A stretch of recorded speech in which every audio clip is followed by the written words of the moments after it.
ਬੋਲ ਪੰਜਾਬ ਤੇ ਸਾਰੇ ਦਰਸ਼ਕਾਂ ਦਾ ਸਵਾਗਤ ਹੈ ਤੇ ਮੈਂ ਤੁਹਾਡੇ ਨਾਲ ਗੁਰਸ਼ਰਨ ਕੌਰ। ਪੰਜਾਬ ਦੇ ਵਿੱਚ ਇੱਕ ਐਸਾ ਹਾਦਸਾ ਕਹਿ ਸਕਦੇ ਹਾਂ ਇਸ ਨੂੰ ਵਾਪਰਿਆ ਜਿਸ ਤੋਂ ਬਾਅਦ ਪੂਰੀ ਦੁਨੀਆ ਹਿੱਲ ਗਈ। ਨਾ ਸਿਰਫ ਪੰਜਾਬ ਦੇ ਵਿੱਚ ਸਗੋਂ ਵਿਦੇਸ਼ ਦੇ ਵਿੱਚ ਵੀ ਇੱਕੋ ਗੱਲ ਸਾਹਮਣੇ ਆ ਰਹੀ ਹੈ ਕਿ ਆਖਿਰਕਾਰ ਕੰਟਰੈਕਟ ਮੈਰਿਜ ਜਿਹੜੀ ਕਿ ਪਰਿਵਾਰਾਂ ਦੇ ਵੱਲੋਂ ਕਰਵਾਈ ਜਾਂਦੀ ਹੈ ਤੇ ਉਸ ਤੋਂ ਬਾਅਦ ਧੋਖਾਧੜੀ ਹੋ ਰਹੀ ਹੈ, ਇਸ ਦੇ ਲਈ ਜ਼ਿੰਮੇਵਾਰ ਕੌਣ ਹੈ?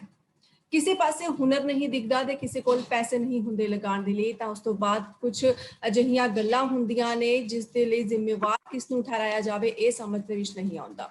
ਬੀਤੇ ਦਿਨ ਲਵਪ੍ਰੀਤ ਦੇ ਵੱਲੋਂ ਆਪਣੀ ਜਾਨ ਗਵਾ ਦਿੱਤੀ ਗਈ ਇਸ ਸਾਰੇ ਮਸਲੇ ਦੇ ਚਲਦੇ ਹੋਏ, ਤੇ ਹੁਣ ਇਹ ਸਾਰਾ ਇਲਜ਼ਾਮ ਆ ਰਿਹਾ ਹੈ ਉਸਦੀ ਵਿਦੇਸ਼ ਰਹਿੰਦੀ ਪਤਨੀ ਬੇਅੰਤ ਕੌਰ ਤੇ।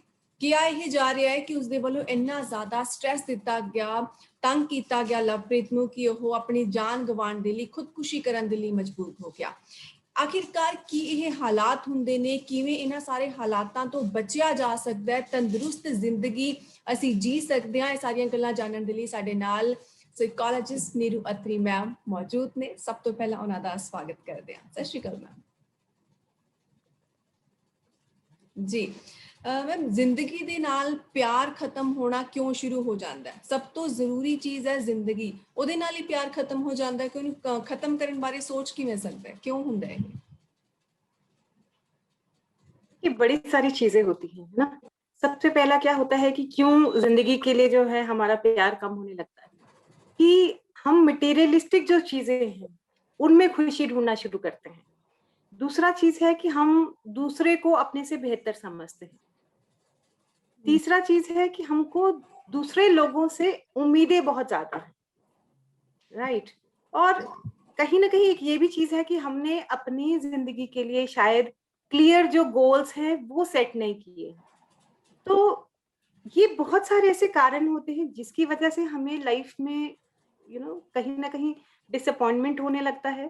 तो ऑडियंस को मैं सिर्फ इतना कहना चाहती हूँ कि इस चीज का ध्यान रखें कि आप जैसे भी हैं आप बहुत बढ़िया हैं, अपने आप को वैसे ही एक्सेप्ट करें और आपकी जो अपनी पहचान है, आपकी जो अपनी इंडिविजुअलिटी है उसको रिस्पेक्ट करें।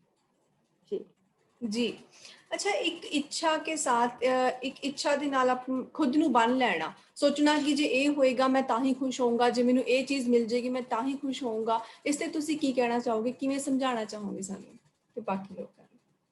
बिल्कुल, देखिए इसको बहुत सारी इसके ऊपर रिसर्चेस भी हुई हैं हार्वर्ड यूनिवर्सिटी में और बहुत सारी रिसर्चेस हुई हैं जिसको हम साइकोलॉजी में हेडोनिक एडेप्टेशन भी बोलते हैं।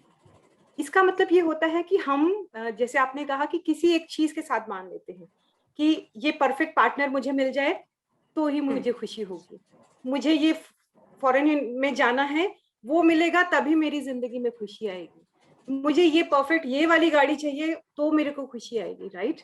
या ये बड़ा मैंने इमेजिन किया है कि ये इतना बड़ा घर आए तो ही शायद मेरी लाइफ में हैप्पीनेस आएगी।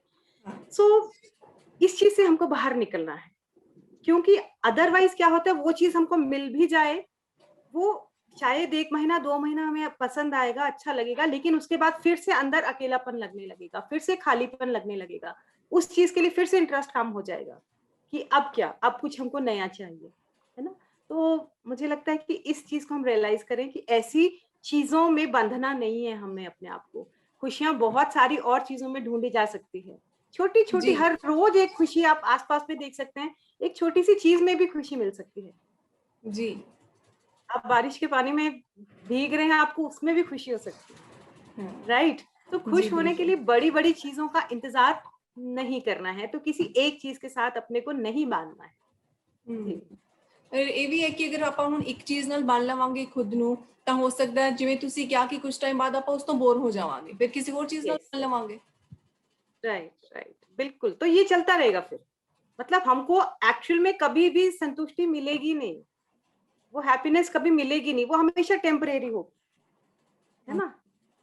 हम हमेशा परेशान रहेंगे, फ्रस्ट्रेट रहेंगे। इसलिए चीजों के साथ ऐसे बांध के खुशी को नहीं, ठीक है अचीव करना है लाइफ में, वो बहुत अच्छी बात है, उससे मना नहीं कर रही हूँ, लेकिन ऐसे गोल्स नहीं सेट करने हैं। हर रोज खुशी ढूंढनी है, एक टारगेट पे के लिए खुशी नहीं रखनी है, ये मैं कहना चाहती हूँ। ਬਿਲਕੁਲ ਸਹੀ। ਅੱਛਾ, ਕੁਝ ਲੋਕ ਆਪਣੇ ਪਰਿਵਾਰ ਦੇ ਵਿੱਚ ਰਹਿ ਕੇ ਵੀ ਦੁਖੀ ਹੁੰਦੇ ਨੇ। ਜੇਕਰ ਆਪਾਂ ਲਵਪ੍ਰੀਤ ਦੀ ਗੱਲ ਕਰੀਏ ਤਾਂ ਆਪਣੇ ਮਾਂ-ਬਾਪ ਦੇ ਨਾਲ ਰਹਿੰਦਾ ਸੀ, ਭੈਣ-ਭਰਾ ਨਾਲ ਸੀ, ਦੋਸਤਾਂ ਦੇ ਨਾਲ ਗੱਲਬਾਤ ਹੁੰਦੀ ਸੀ, ਰਿਸ਼ਤੇਦਾਰਾਂ ਨਾਲ ਗੱਲਬਾਤ ਹੁੰਦੀ ਸੀ। ਉਸ ਦੇ ਬਾਵਜੂਦ ਉਸ ਦੇ ਵੱਲੋਂ ਅਜਿਹਾ ਕਦਮ ਚੁੱਕਿਆ ਗਿਆ। ਪਰਿਵਾਰ ਦੇ ਨਾਲ ਰਹਿ ਕੇ ਵੀ ਕੋਈ ਵੀ ਵਿਅਕਤੀ ਇਕੱਲਾਪਨ क्यों महसूस करता है? ਕੀ ਕਾਰਨ ਹੈ इसका? देखिए, बिल्कुल देखिए, अगर बहुत ज्यादा स्ट्रेस है या डिप्रेशन है, तो चाहे आपके आसपास कितने भी लोग होंगे, आप अकेलापन महसूस करोगे ही करोगे। लेकिन फिर भी कोशिश करें कि अपनों से दूर ना हो, अपने लोगों के बीच फिर भी रहें, और फैमिली वाले भी ये कोशिश करें कि अपनी तरफ से जितना वो केयर, लव और सपोर्ट दे सकते हैं, वो देते रहें। ਜੀ, ਪਰ जी। ਪਰਿਵਾਰ ਦੇ ਵਿੱਚ ਰਹਿੰਦੇ ਹੋਏ ਪਤਾ ਹੀ ਨਹੀਂ ਲੱਗਦਾ ਹੈ ਕਿ ਬੱਚਾ ਆਖਿਰਕਾਰ ਕੀ ਸੋਚ ਰਿਹਾ। ਉਸ ਨੂੰ ਕਿਵੇਂ ਭਾਂਪ ਸਕਦੇ ਸੀ ਉਹ, ਕਿਉਂਕਿ ਜਿਸ ਦਿਨ ਲਵਪ੍ਰੀਤ ਘਰੋਂ ਗਿਆ ਆਪਣੇ ਫਾਦਰ ਦੇ ਨਾਲ ਰਾਤ ਨੂੰ 8 ਵਜੇ ਰੋਟੀ ਖਾ ਕੇ ਗਿਆ ਸੀਗਾ, ਜਾ ਕੇ ਉਸਨੇ ਸੁਸਾਈਡ ਕਰ ਲਈ ਉਸ ਤੋਂ ਬਾਅਦ। देखो, ऐसा नहीं है, कोई ना कोई सिम्टम जरूर होते हैं, हम सिम्टम्स को पहचान नहीं पाते। अब अगर हम कहते हैं कि क्या सिम्टम्स है, तो बहुत सारे सिम्टम्स हो सकते हैं कि जैसे हो सकता है कई दिनों से वो इस तरह की कुछ चीजें बोल रहा हो, है ना। इस तरह की चीजें डायरेक्टली नहीं बोलते हैं, कभी भी डायरेक्ट नहीं होता है, हमेशा इनडायरेक्टली कुछ बोला जाता है। जैसे फॉर एग्जाम्पल कि बस अब दुनिया में रखा ही क्या है ना, अब तो हर चीज से मन ही उठ गया, ऐसे लगता है छोड़ो क्या करना है, ये इस तरह के स्टेटमेंट्स वो हमको पकड़ने होते हैं नेगेटिव कि थॉट्स। नेगेटिव थॉट्स, है ना, वो हो सकता है। या फिर इस तरह की कोई चीजें हो सकती हैं कि लोगों से कम इंटरेक्ट कर रहा है, या बात बात पे गुस्सा हो रहा है, या इरिटेट हो रहा है, या बिल्कुल अलग हो रहा है, मतलब, या कुछ ऐसे सिम्टम्स की उदासी बहुत ज्यादा दिख रही है। सो कुछ तो सिम्टम्स जनरली रहते हैं, बाकी तो देखिए अब it's really sad, it's really sad. ਜੀ। जी ਔਰ ਅੱਛਾ, ਇਸ ਟੈਨਸ਼ਨ ਤੋਂ ਬਾਹਰ ਆਉਣ ਦਾ ਕੀ ਤਰੀਕਾ ਹੈ? ਜੇਕਰ ਕੋਈ ਖੁਦ ਚਾਹੇ ਕਿ ਮੈਂ ਇਸ ਤੋਂ ਬਾਹਰ ਆਣਾ ਚਾਹੁੰਦਾ ਪਰ ਨਹੀਂ ਆਇਆ ਜਾ ਰਿਹਾ, ਉਹ ਕੀ ਕਰਨਾ ਚਾਹੀਦਾ ਉਸ जी जी जी। देखिए, जब कोई स्ट्रेस है हमको, है ना, मेनली क्या है, ये हम अगर स्ट्रेस की आप बात कर रहे हो ना, तो देखिए अगर हमको स्ट्रेस है किसी चीज का, तो 3 ट्रिपल ए याद रखना है हमें। ट्रिपल ए, हाँ, तो इसको मैं बताती हूँ कि ट्रिपल ए क्या मतलब है। ठीक है, पहला ए है कि आप जो है एनालाइज करने की कोशिश, या पहला चीज है आप एक्सेप्ट करें कि आपको स्ट्रेस है, जी। आप परेशान हैं। अक्सर क्या होता है, आधे लोग डिनायल में रहते हैं। डिनायल में मीन्स कि हमें कुछ नहीं है, हम ठीक है, हमें कोई फर्क नहीं पड़ रहा है, जबकि उनको पड़ रहा है, जबकि उनको टेंशन हो रही है, स्ट्रेस हो रहा है, राइट। उनको लगता है कि हम अगर लोगों को बताएंगे तो लोगों को ये लगेगा कि ये वीक है, स्ट्रांग नहीं है। तो ये एक गलत परसेप्शन है, इसमें नहीं रहना है।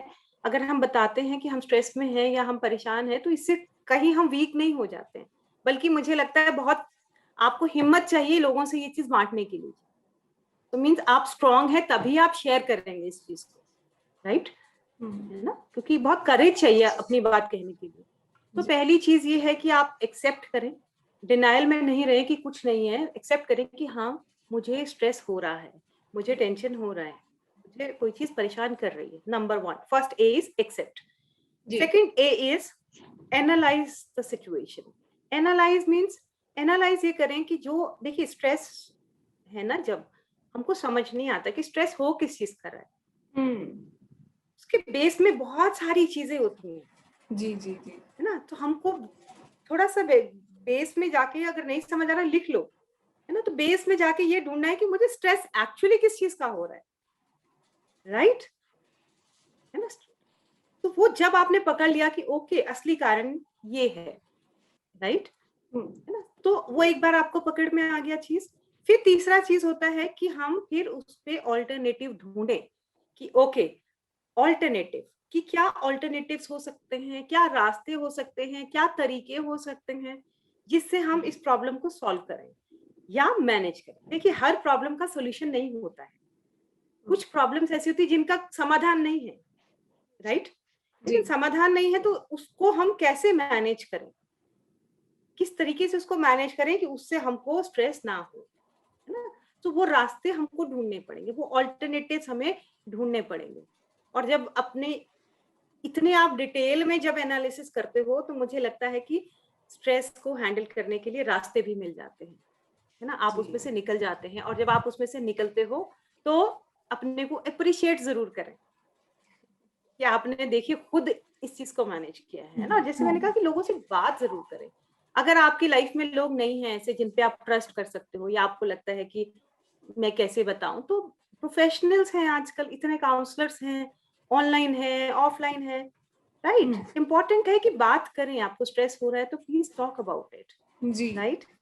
या फिर ये जो मैंने आपको टेक्निक्स बताई है AAA, इसको कीजिए, इसको फॉलो करें। बहुत से बिल्कुल लोग, आपने सही बोला कि वो मानने को तैयार नहीं है कि हम किसी दिमाग के डॉक्टर के पास क्यों जाए। वो बिल्कुल टैग लगता है कि बिल्कुल क्या पागल है हम, बिल्कुल। डिप्रेशन। एक्चुअली जी हाँ, लोगों को अभी वो कॉन्सेप्ट इतना क्लियर से पता नहीं है कि देखिए, आप अगर साइकोलॉजिस्ट के पास जाते हो या काउंसलर के पास जाते हो, वहां पर जाके कुछ ऐसा नहीं है, बात करते हैं वो लोग, वो प्रोफेशनल्स हैं, उन्होंने इतने साल ये पढ़ाई की है कि कैसे इसको मैनेज किया जाता है बिल्कुल। ना। तो वो सिर्फ बात करते हैं। थेरेपीज क्या है, थेरेपीज में हम बात करते हैं, आपको तरीके बताते हैं, टेक्निक्स बताते हैं। तो कोई इतना ऐसा थोड़ी है कि वो कोई लेबल लग जाएगा। सो प्लीज लोगों को आपके चैनल के थ्रू मैं ये मैसेज देना चाहती हूँ कि प्लीज इस चीज से बाहर आइए। आपकी जिंदगी बहुत इंपॉर्टेंट है, इस देश जी को आप लोगों, आपकी जरूरत है, इस कम्युनिटी को आपकी जरूरत है ना, आपके फैमिली मेंबर्स, आपके लोग, उनको जरूरत है, राइट। बिल्कुल। सो प्लीज स्टेप लीजिए, बात कीजिए, या इसको मैनेज करने की कोशिश करें। जी जी ਬਿਲਕੁਲ। ਇੱਕ ਸਮਾਜ ਨੂੰ ਜਿਹੜੇ ਨੌਜਵਾਨ ਬੱਚੇ ਨੇ, ਤੰਦਰੁਸਤ ਲੋਕ ਨੇ, ਹਰ ਇੱਕ ਦੀ ਜ਼ਰੂਰਤ ਹੈ। ਤੇ ਜਿਹੜੀ ਹੁਣ ਜਿਹੜਾ ਹਾਦਸਾ ਵਾਪਰਿਆ, ਜੇਕਰ ਆਪਾਂ ਉਸ ਤੇ ਇੱਕ ਵਾਰ ਫਿਰ ਤੋਂ ਆਈਏ ਤਾਂ ਉਸ ਦੇ ਵਿੱਚ ਦੋਸਤਾਂ ਤੇ ਰਿਸ਼ਤੇਦਾਰਾਂ ਦੇ ਵੱਲੋਂ ਟੌਂਟਿੰਗ ਕੀਤੀ ਜਾ ਰਹੀ ਸੀ, ਇਹ ਗੱਲ ਵੀ ਸਾਹਮਣੇ ਆਈ ਹੈ। ਹੁਣ ਉਹਨਾਂ ਟੌਂਟਸ ਨੂੰ ਕਿਵੇਂ ਇਗਨੋਰ ਕਰ ਸਕਦੇ ਆ ਜਿਹੜੇ ਸਾਡੇ ਆਸੇ-ਪਾਸੇ ਰਹਿਣ ਵਾਲੇ ਲੋਕ ਨੇ, ਜੇਕਰ ਉਹੀ ਸਾਨੂੰ ਨਿਰਾਸ਼ਾ ਦੇ ਵੱਲ ਲੈ ਕੇ ਜਾਣ ਤਾਂ? देखिए, एक चीज को समझते हैं कि ये जो है ना, जो आपने कहा कि लोग कमेंट करते हैं या टॉन्ट करते हैं, ये टालना बड़ा मुश्किल है ना। ये हर कम्युनिटी में है, हर सोसाइटी में ये चीज है। लेकिन इसमें कुछ चीजें हैं जो हमको समझनी है। पहली चीज है कि देखिए, हर इंसान का अपना एक पैटर्न होता है। हम किसी को बदल नहीं सकते हैं, सामने वाले को हम बदल नहीं सकते हैं कि कौन क्या बोल रहा है। हमारा कंट्रोल नहीं है किसी के बोलने के ऊपर, राइट। जी लेकिन हमको जो करना है, हमको ये करना है, सबसे पहली चीज की कारण समझने की कोशिश करनी है अपने मन में, कि कोई हमें अगर इस तरह के कमेंट पास कर रहा है तो उसके कारण क्या हो सकते हैं। बहुत कारण होते हैं। क्या पता कोई जेलसी हो उनके मन में आपके लिए, इसलिए वो बोल रहे हो, या हो सकता है वो आपकी जैसी जिंदगी जीना चाहते हो सकता है कोई आपकी लाइफ में ऐसी अच्छी चीज है जिसको वो जीना चाहते हैं, तो उसका फ्रस्ट्रेशन हो सकता है उनकी लाइफ का अपना कोई फ्रस्ट्रेशन है, राइट। तो कुछ भी चीज हो सकती है। So it is not about you, it is about them. हमको लगता है हमें कमेंट कर रहे हैं, हमें नहीं कर रहे हैं, वो अपनी फ्रस्ट्रेशन बाहर निकाल रहे हैं। हाँ आपको इसको ऐसे समझते हैं कि जैसे अपने घर को हमने साफ करना है तो हमने झाड़ू लगा दिया बाहर अपने आंगन में, और कूड़ा किसी के घर के आगे चला जाए कोई दिक्कत नहीं। सो हमने अपना कूड़ा साफ किया, अपनी फ्रस्ट्रेशन जो है हमारी अपनी, वो हमने उठा के दूसरे पे फेंक दी, राइट। सो हमको ये समझना है कि मुझे नहीं कर रहे हैं। सो इसके अलावा, जैसे मैंने कहा कि दूसरे पे तो कंट्रोल नहीं है कि वो क्या बोल रहा है, लेकिन इस पे तो कंट्रोल है ना कि हम उस पे कैसे रिएक्ट कर रहे हैं, जी है ना। जो वो कह रहे हैं, हम क्यों उसको हर बात को बिलीव करते हैं, हम उनको इतना इंपॉर्टेंट क्यों बना देते हैं कि वो जो बोल रहे हैं हम उनकी हर बात को बिलीव कर रहे हैं। नहीं, ਇਸ ਕਰਕੇ ਬਣ ਜਾਂਦੇ फिर ਕਿ ਆਪਾਂ ਦੇਖੀਏ ਤਾਂ ਉਹ ਸਾਡੇ ਹੀ ਘਰ ਦੇ ਪਰਿਵਾਰ ਦੇ ਮੈਂਬਰ ਹੁੰਦੇ ਨੇ, ਇਸ ਕਰਕੇ ਉਹ ਉਸ ਤੇ ਜ਼ਿਆਦਾ ਸਟ੍ਰੈਸ नहीं बनता कि ये नहीं, वो ठीक है, मेरे वो ठीक है। सिस्टर्स देखिए, कजन। जी वही मैंने आपको बताया कि देखिए एक चीज को समझना है ना कि ओके, आपको मैं एक चीज बताती हूँ। देखिए, आपका जैसे घर है, राइट, आपके घर में बेल बजता होगा दिन भर, राइट। कभी कोई कुछ मांगने आया है, कभी कोई सेल्समैन आया है, कभी कोई गेस्ट आया है, राइट। तो क्या, या कोई कुछ पूछने, एड्रेस पूछने आया है, तो क्या आप दरवाजा खोल के सबको अपने घर के अंदर आने देते हो? नहीं, आप चूज करते हो, राइट। बेल तो कोई भी बजा सकता है, उस पर कंट्रोल है नहीं है, है ना। लेकिन आप चूज करते हो कि मैंने किसको दरवाजा खोलना है और बोलना है कि अंदर आइए, किसको बोलना है नहीं जी आप बाहर से, थैंक यू वेरी मच। तो ये मेरा कहने का मतलब है कि बाहर से तो चीजें आएंगी, उस पर कंट्रोल नहीं है, लेकिन हमने चूज करना है कि किस चीज को हम अपने अंदर आने दें और किन थॉट्स को अपने अंदर आने दें और किन थॉट्स को रिजेक्ट करें। ठीक है, उनको बोलने दीजिए ना, लेकिन हमने इस पे रिएक्ट नहीं करना है या हमने इसको अपने ऊपर अफेक्ट नहीं होने देना है। वो चूज हमको करना है। ਰਿਐਕਸ਼ਨ ਦੀ ਗੱਲ ਹੋ ਗਈ, ਪਰ ਫਿਰ ਵੀ ਆਪਾਂ ਕਈ ਵਾਰੀ ਇਹ ਹੁੰਦਾ ਹੈ ਕਿ ਆਪਾਂ ਬਾਰ-ਬਾਰ ਇੱਕ ਗੱਲ ਨੂੰ ਸੋਚਦੇ ਆ ਤੇ ਇੱਕ ਜਗ੍ਹਾ ਤੋਂ ਸੋਚ ਨੂੰ ਹਟਾ ਕੇ ਦੂਸਰੇ ਪਾਸੇ ਧਿਆਨ ਕਿਵੇਂ ਲੈ ਕੇ ਜਾਇਆ ਜਾਵੇ, ਕਿਉਂਕਿ ਉਹ ਸਟ੍ਰੈਸ ਦਾ ਕਾਰਨ ਹੀ ਉਹ ਹੁੰਦਾ ਹੈ ਕਿਸੇ ਗੱਲ ਨੂੰ ਲੰਬਾ ਸੋਚਣਾ। देखिए एक बड़ी सिंपल सी चीज होती है कि हमारा अपना एम क्या है, राइट? हमको क्या चाहिए या हमने अपनी लाइफ के लिए क्या प्लान किया है। तो हम अभी क्या कर रहे हैं, हम पूरी स्पॉटलाइट अपने ऊपर रख रहे हैं, मेरे साथ ये हो रहा है, मेरे साथ वो, मेरे साथ वो, राइट? सो हमने वो स्पॉटलाइट शिफ्ट करनी है, स्पॉटलाइट उस चीज पे शिफ्ट करनी है कि हमको लाइफ में करना क्या है, चाहिए क्या, हमारा एम क्या है। तो जब हम स्पॉटलाइट उधर शिफ्ट कर देते हैं तो हमको फिर इतना स्ट्रेस नहीं होता है, राइट? सो इस चीज को थोड़ा सा प्रैक्टिस करना है जी, इससे बड़ी हेल्प जो हो रहा है उस तो ध्यान हटा के जो ਅਸੀਂ करना है उस ते अपना सारा ध्यान लगा दिए। बिल्कुल बिल्कुल बिल्कुल। ठीक है, ਸਾਰਿਆਂ ਦੇ ਕੋਲ ਸਭ ਕੁਝ ਹੈ ਜੇਕਰ ਦੇਖਿਆ ਜਾਵੇ, ਪਰ ਇਸ ਦੇ ਬਾਵਜੂਦ ਵੀ ਕੋਈ ਸੰਤੁਸ਼ਟ क्यों नहीं है, सैटिस्फाइड क्यों नहीं है? देखिए ऐसा है कि आपकी स्टेटमेंट को थोड़ा चेंज करती हूँ कि बहुत लोग सेटिस्फाइड भी हैं, कुछ लोग हैं जो नहीं सेटिस्फाइड हैं, राइट? है ना। तो इम्पोर्टेंट ये है कि ठीक है, देखिए उसमें कोई दिक्कत नहीं है, आप अपने आप को मोटिवेट करके रखिए, आप आगे बढ़िए जिंदगी में, राइट? अचीव कीजिए, बहुत अच्छी बात है, लेकिन अपने को ऊंचाई पे लाने के लिए, दूसरे को नीचा दिखाने के लिए नहीं, या दूसरे को नीचा खींचने के लिए नहीं, राइट? सो इससे थोड़ा सा आपके मन में सेटिस्फेक्शन आता है ना। और कहीं ना कहीं देखिए कुछ चीजें जैसे हमने कहा कि अपने आप से प्यार करें, अगर हमको लगता है ना कि जिंदगी में हमको थोड़ी सेटिस्फेक्शन आए, so love yourself, respect yourself. हम ये कभी नहीं करते हैं, है ना, अपनी रिस्पेक्ट नहीं करते हैं, अपने आप को लव नहीं करते हैं। और बी प्राउड ऑफ योरसेल्फ। उसका बेस्ट तरीका है कि आप एक पेपर पेन लीजिए, डायरी लीजिए, और जो आपने आज तक अचीवमेंट करी है, चाहे छोटी सी भी अचीवमेंट करी हो, उसको लिखिए। लोगों ने जो आपको कभी अप्रिशिएट किया है, कोई कॉम्प्लीमेंट दिया है, उसको लिखिए। क्यों डिससेटिस्फेक्शन है, आप कह रहे हैं ना सेटिस्फेक्शन क्यों नहीं आती, इसलिए नहीं आती है, इसका रीजन ये है कि हमको कहीं ना कहीं इन्फीरियरिटी कॉम्प्लेक्स है, या हमको कहीं ना कहीं इनसिक्योरिटी है अपने मन में। तो जब हम अपनी ये अचीवमेंट्स लिखते हैं, जो चीजें हमें आज तक मिली हैं वो लिखेंगे, तो कहीं ना कहीं कंटेंटमेंट आती है कि नहीं, हमने भी काफी कुछ हमारे पास है। और एक ग्रैटिट्यूड डायरी हम जर्नल बोलते हैं, वो ग्रैटिट्यूड जर्नल लिखिए। ग्रैटिट्यूड जर्नल में हर रोज आप सुबह जब उठते हैं, जिन चीजों के लिए आप भगवान के शुक्रगुजार हैं, जो आपके पास है, वो लिखिए। हम क्या करते हैं, जो नहीं है उस पर बहुत ज्यादा फोकस है, और जो है उसको तो हम एक्नॉलेज ही नहीं करते। तो रोज आप कम से कम 1-2-3 चीजें जरूर लिखिए, चाहे वो आपको भगवान ने बॉडी दी है, ब्रेन दिया है सोचने के लिए, उसके अलावा बहुत सारी चीजें हैं। तो आई थिंक इससे कहीं ना कहीं कंटेंटमेंट आती है, थोड़ा सा सेटिस्फेक्शन होता है कि नहीं, हमारे पास भी लाइफ में बहुत सारी चीजें हैं। जी जी। अच्छा, आपकी लाइफ में कुछ ऐसा हुआ कि जब आपको मतलब इस सब में आने के पहले, आपके प्रोफेशन में आने के पहले, कि जब आपको नहीं समझ में आता होगा कि ऐसी सिचुएशन की ऐसा सीन कि मैंने क्या करना है, क्या नहीं करना, कोई नेगेटिव? देखिए सबकी लाइफ में आता है, राइट? मतलब मुझे लगता है कोई भी एक ऐसा इंसान नहीं है कि जिसकी लाइफ में ऐसी सिचुएशंस नहीं आती, राइट? सबकी लाइफ में आती है। मेरे लाइफ में भी बहुत सारे ऐसे चैलेंजेस आए, बहुत सारी चीजें आई, लेकिन मैंने एक चीज सीखी है हमेशा, जिसको हम बोलते हैं रेजिलियंस।